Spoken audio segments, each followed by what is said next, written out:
Everyone thought she was just another recruit. Quiet, polite, and forgettable. No one imagined that in less than 5 minutes, the entire base would be whispering her name in fear, in awe, and in disbelief. Before I tell you what happened next, tell me in the comments where you're watching from. I love knowing who's listening. It started in the mess hall, a place where ranks blurred for a moment, where coffee and exhaustion mixed with the low hum of military chatter. Private Emma Rhodes sat alone, her posture straight, her tray untouched. The clatter of utensils and murmurs filled the air, until General Marcus Hale stormed in. He was known for his temper, a man feared more than respected. The room fell silent as he walked past tables, his eyes landing on Emma. She'd made a report that morning, one that questioned his orders during a failed operation. No one dared to do that, but she had. The air grew heavier as he approached her. "You think you can question me, Private?" he hissed. Emma didn't rise. Her hands trembled under the table, but her gaze stayed locked on his. "Sir, I only stated the facts," she said softly. Then it happened. In a flash of rage, the general grabbed her by the hair, yanking her head back before the entire hall. Gasps echoed. A metal tray clattered to the floor. Time froze. No one moved. No one spoke. Except her. "Let go, sir," she whispered. But there was no fear in her voice now. Only calm, steady defiance. When he didn't, she acted. In one precise motion, swift, trained, and shockingly controlled, she twisted his wrist, forcing him off balance. The general stumbled, stunned, his hand still mid-air, as she rose, her voice steady as the steel in her eyes. Article 93, UCMJ, cruelty and maltreatment of a subordinate, she said coldly.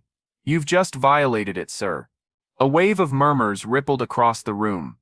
Officers stood up. A camera phone rose in the back. The general's face flushed crimson, realizing the weight of what had just happened, and who had witnessed it. For the first time in years, he looked small. Emma didn't run.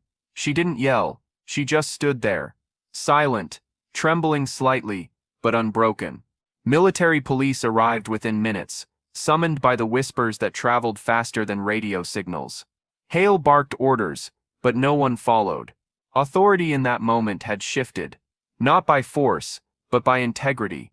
As they escorted him out, he turned once more to face her. There was no rage left, only disbelief. "Who are you?" he muttered. She answered quietly, "The one who still remembers what honor means." The investigation that followed shook the entire base. For days, soldiers whispered in corridors, sharing the story of the private, who stood up to a general. The footage, recorded by a medic, spread faster than wildfire across command channels. But Emma didn't seek attention. She kept to her duties, avoiding the cameras, the interviews, the noise. It wasn't about revenge. It was about something purer, restoring what the uniform had lost. Weeks later, she was summoned to the commander's office. The verdict: Hale was stripped of his command. Emma was promoted, and offered a position in base training to teach ethics and conduct to new recruits. When she walked back through that same mess hall, the same soldiers who'd once looked away now stood to their feet. Not out of regulation, but respect. The general never returned. The general never returned. But his name remained, a cautionary tale etched in every whispered conversation, every quiet nod when Emma passed by. And though she never spoke about that day again, her presence alone reminded them all of one unshakable truth. Because courage isn't loud, it's steady, and it stands when silence is easier.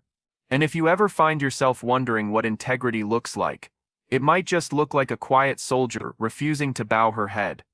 If this story moved you, don't forget to share your thoughts in the comments, and subscribe for more powerful stories of courage, kindness, and justice. You never know whose story might change the way you see the world. I just want to take a moment to say a huge thank you to each and every one of you.